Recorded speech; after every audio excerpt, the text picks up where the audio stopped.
सबसे पहले media friends, thank you very much. आप लोग तवांग में आए हैं और on behalf of Arunachal Pradesh football association आप लोग को तवांग में वेलकम करता है। तो आज अरुणाचल प्रदेश का annual general body come election executive committees of Arunachal Pradesh football association का था। तो entire DFAs district football association यहाँ में भाग लेता है न्यू एग्जीक्यूटिव को इलेक्ट करने के लिए। तो आज यूनानिमसली DFAs जो है district football associations president secretary ने आज यूनानिमसली फिर से हम सब के लोकप्रिय मुख्यमंत्री जी को फिर से, पहले भी वो हम लोग का प्रेसिडेंट था, फिर अभी से डिस्ट्रिक्ट फुटबॉल एसोसिएशंस वालों ने फिर से इलेक्ट किया और 4 इयर्स के लिए जो जितना एग्जिस्टिंग एग्जीक्यूटिव था, जैसे senior vice president Kipa Takum, vice president Likha Tapu and John Neelam and myself, सबको फिर से DFA ने काम करने के लिए मौका दिया। और इसी को हम लोग उन लोगों को विश्वास को हम लोग करा उतारने के लिए हम लोग कोशिश करेंगे as a executive committee of Arunachal Pradesh. और रिमेनिंग जो पॉइंट्स है, the newly elected re-elected president honourable CM sir आप लोगों को एड्रेस करेंगे। Thank you sir. Before I take on the questions, firstly, I must appreciate and I must convey my sincere thanks to all the District Football Association and also my colleague, those members in the Arunachal Football Association, for again re-electing me as President of Arunachal Football Association for a new fresh term for 4 years.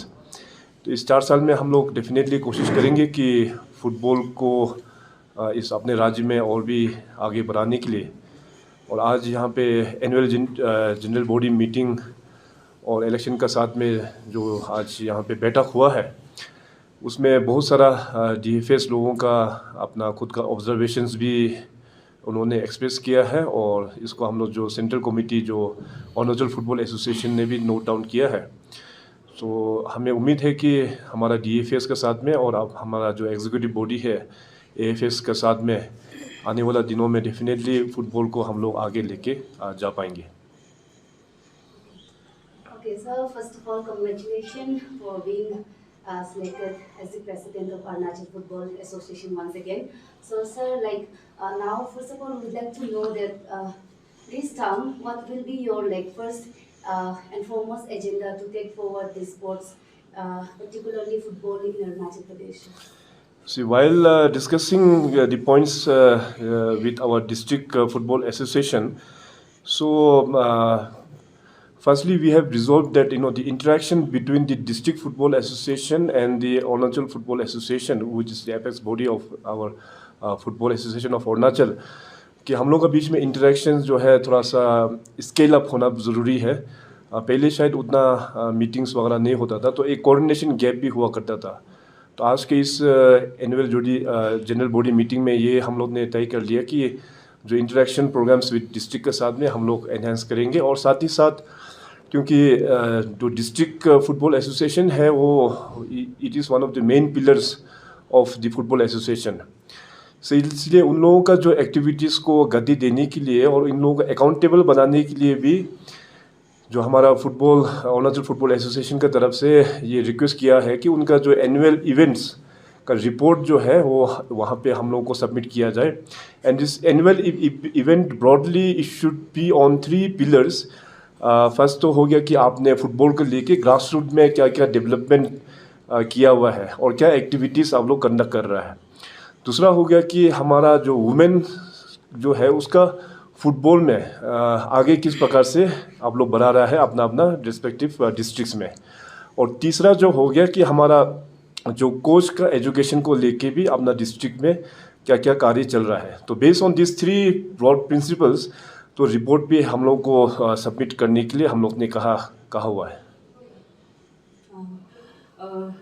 मेरा question रहेगा कि अरुणाचल में कई सारे stadium बन रहे specially football के, लेकिन अभी तक फंक्शन नहीं हो रहे। आप बीइंग एज प्रेसिडेंट कब तक ये फंक्शनिंग होगा? इस क्वेश्चन को देखिए मैं 2 स्टेजेस में जवाब दूंगा, क्योंकि स्पेसिफिकली आज हम लोगों का क्योंकि फुटबॉल एसोसिएशन का एजीएम मीटिंग है, तो फर्स्ट जो पार्ट ऑफ द क्वेश्चन ये होगा कि अपना जो जितने भी जो फुटबॉल स्टेडियम्स जो फ़िलहाल बन के ख़त्म हुआ है उसके बारे में भी हम बोलना चाहेंगे।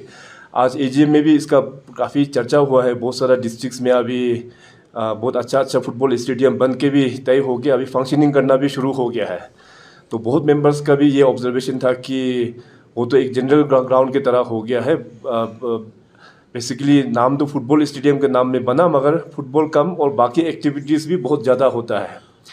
तो इसका भी एक लॉजिकल कंक्लूजन में होना चाहिए कि keeping football in top priority. तो मैं वापस जाके फिर डिपार्टमेंट के साथ में हम चर्चा करेंगे, क्योंकि अभी तक में जो हमारे पास जो स्टेडियम्स बन के अच्छा इंफ्रास्ट्रक्चर्स में जो है, ये पासीघाट हो गया, इसके बाद ज़ीरो हो गया, डबरूजो हो गया, अभी यूपीआई भी जस्ट कंप्लीट हो ही गया है। सो और भी स्टेडियम्स लोग हैं अभी, तो कंप्लीट जो जल्दी होगा। तो इसको भी हम लोग कैसे यूसेज करेंगे उसका भी हम डिपार्टमेंट के साथ में हम लोग बाद में डिस्कस कर लेंगे।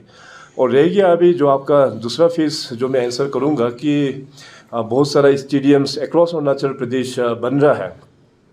इसका भी अलग अलग डिस्ट्रिक्ट्स का टाइमलाइन अलग अलग है, और कुछ डिस्ट्रिक्ट्स में तो काफ़ी प्रॉब्लम भी हो गया। फॉर एग्ज़ाम्पल अपना आलो वाला स्टेडियम, वो सैंक्शन हुआ था बहुत साल पहले अंडर प्रोजेक्ट ऑफ एसपीए, जो सेंट्रली ये स्पॉन्सर्ड स्कीम जो होता है, एक स्कीम है एसपीए का तौर पे वो सैंक्शन हुआ था। बट अनफॉर्चुनेटली 2014-15 में एसपीए का फंडिंग जो है वो कर्टेल हो गया था गवर्नमेंट ऑफ इंडिया से। इसके बाद वो काम जो है रुक गया था, लेकिन उसके बाद फिर हम लोग ने तय किया कि उसको हम लोग स्टेट से फंडिंग करके हम लोग बनाएंगे। तो अभी काम चल रहा है, बहुत जल्दी काम ख़त्म हो जाएगा। लाइकवाइज इस प्रकार का स्टेडियम शायद तेजू में भी काम चल रहा है और बाकी क्षेत्र में भी काम चल रहा है। इसको अभी जो एग्जीक्यूटिंग एजेंसी है, अलग अलग डिपार्टमेंट होता है, किसी में स्पोर्ट्स डिपार्टमेंट खुद देख रहा होगा, और या किसी में मेजॉरिटी शायद पीडब्ल्यूडी का पास में होगा, और 1-2 शायद बाकी वर्किंग डिपार्टमेंट का पास में होगा। सो क्योंकि स्पोर्ट्स जो है वो काफ़ी हम लोगों का यूथ का साथ में जुड़ा हुआ सब्जेक्ट है, तो सरकार की ओर से हम लोग पूरा प्रयास करेंगे जितने भी जो स्टेडियम्स बन रहा है उसको जल्द से जल्द ख़त्म करने के लिए।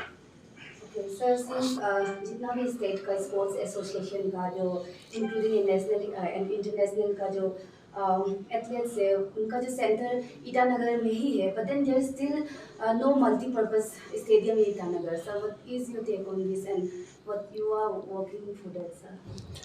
आई थिंक इसमें डिटेलली तो हमको उतना आइडिया तो नहीं है कि मल्टीपर्पज़ स्टेडियम का, मगर जहाँ तक जो सेंटर ऑफ एक्सीलेंस है, क्योंकि last 2 years back when mister Kiran ji was looking after sports also, तो उसमें हम लोगों को बहुत अच्छा फैसिलिटी हम लोगों को मिला हुआ है। 3 सेंटर ऑफ एक्सीलेंस वहाँ पे बनाने का काम अभी वहाँ पे शुरू हो गया है, और जो डायमेंशनल जो स्पोर्ट्स कॉम्प्लेक्स जो आप बता रहे हैं, इसका भी शायद हमको एग्जैक्ट उतना अभी आइडिया तो नहीं है, मगर इसका भी शायद कहीं ना कहीं डायरेक्शंस में कुछ प्रोग्रेस हुआ होगा। But with clarity I can get you back after interaction with the concern department. जब ये होता है एसोसिएशन होता है, आप being as a president for twice, आपसे जानना चाहेंगे लाइक फंड का भी बहुत ही प्रॉब्लम होते हैं। बीइंग एज ए प्रेसिडेंट आप इसको किस तरह टैकल करोगे? देखिए अभी क्योंकि अरुणाचल में हमारा जो डायरेक्टर स्पोर्ट्स साहब ने अभी ब्रीफ किया था कि कुल मिला के जो स्पोर्ट्स का फेडरेशन है, that is around 39 sports association बोलिए या स्पोर्ट्स फेडरेशन बोलिए, तो 39 वेरियस स्पोर्ट्स कैटेगरीज में है रजिस्टर्ड। तो इसमें अभी फंड्स का प्रॉब्लम तो सभी एसोसिएशन का ही है, और गवर्नमेंट का भी अपना एक लिमिटेशंस होता है। तो मैंने आज अपना जितने भी जो मेंबर्स लोगों को ये आश्वासन दिया कि now is time that we should loop in the business houses. अपना हम लोगों का ये स्पॉन्सरशिप के लिए अभी गवर्नमेंट का तौर पे हम लोग कितना हाथ फैलाते रहेगा अभी, तो हम लोग में भी अपना क्षमता एक होना चाहिए। तो बिजनेस कम्युनिटीज़ लोगों को आप MOU करते हुए आप स्पोर्ट्स के साथ में जुड़ना चाहिए। एनुअली कुछ इवेंट्स को स्पॉन्सर करने के लिए, कुछ टूर्नामेंट आता है कहीं बाहर में जाना है या उस टूर्नामेंट को स्पॉन्सर करने के लिए. So we should involve and include the business communities as well. Okay, sir, we'd like to take more time since like the sports ki topic we would like to discuss more. Sir, we'd like to know from you, sir.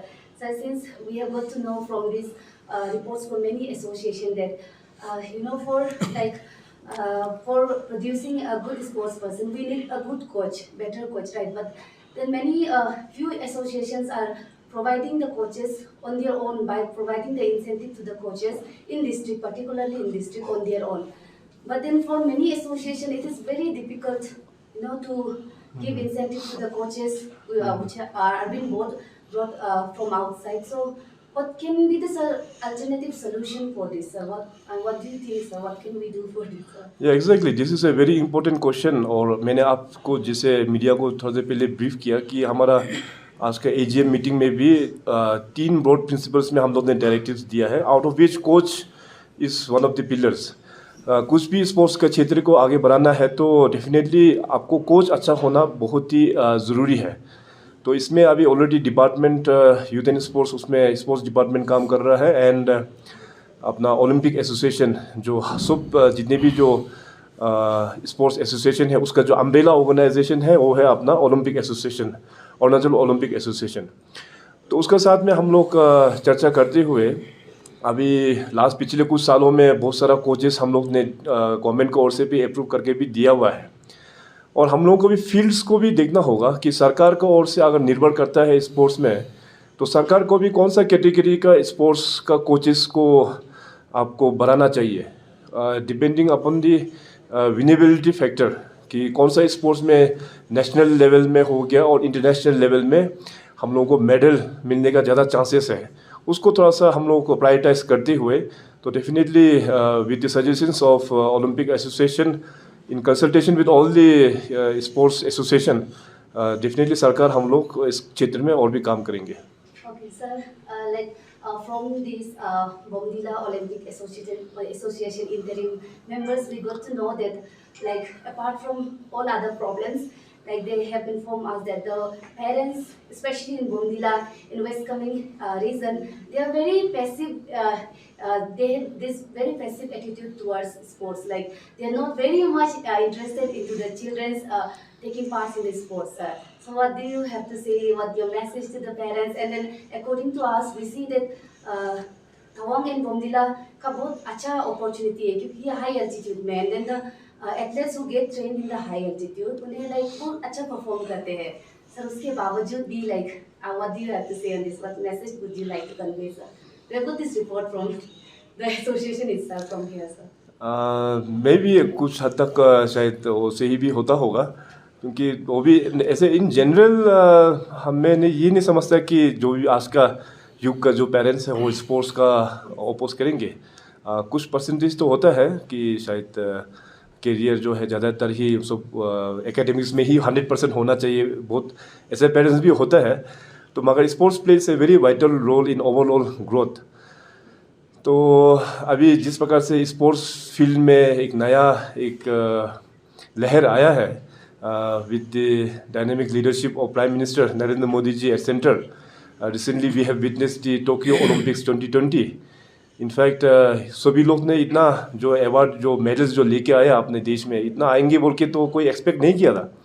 मगर पिछले बहुत सालों से जो PM साहब ने जो sports क्षेत्र को जो चेंज लिया है उससे अभी सिनेरियो चेंज हो रहा है. नॉर्थ ईस्ट में भी काफ़ी चेंज हुआ है और टोक्यो ओलंपिक्स में 2 मेडल अपना नॉर्थ ईस्ट में भी आया है. तो इस प्रकार से स्पोर्ट्स क्षेत्र अरुणाचल में भी आने वाला दिनों में चेंज होगा. खेलो इंडिया का अंतर्गत में बहुत सारा स्पोर्ट्स इंफ्रास्ट्रक्चर अक्रॉस डिस्ट्रिक्ट में बना रहा है. तो जब ये इंफ्रास्ट्रक्चर रेडी होगा तो डेफिनेटली हमारे यूज़ के लिए ही काम आएगा. और राज्य सरकार की ओर से भी स्पोर्ट्स को काफ़ी एफर्ट्स दिया जा रहा है. तो वी आर वेरी होपफुल कि स्पोर्ट्स का क्षेत्र डेफिनेटली आगे जाके अच्छा तजद में हम लोग लेके जाएंगे.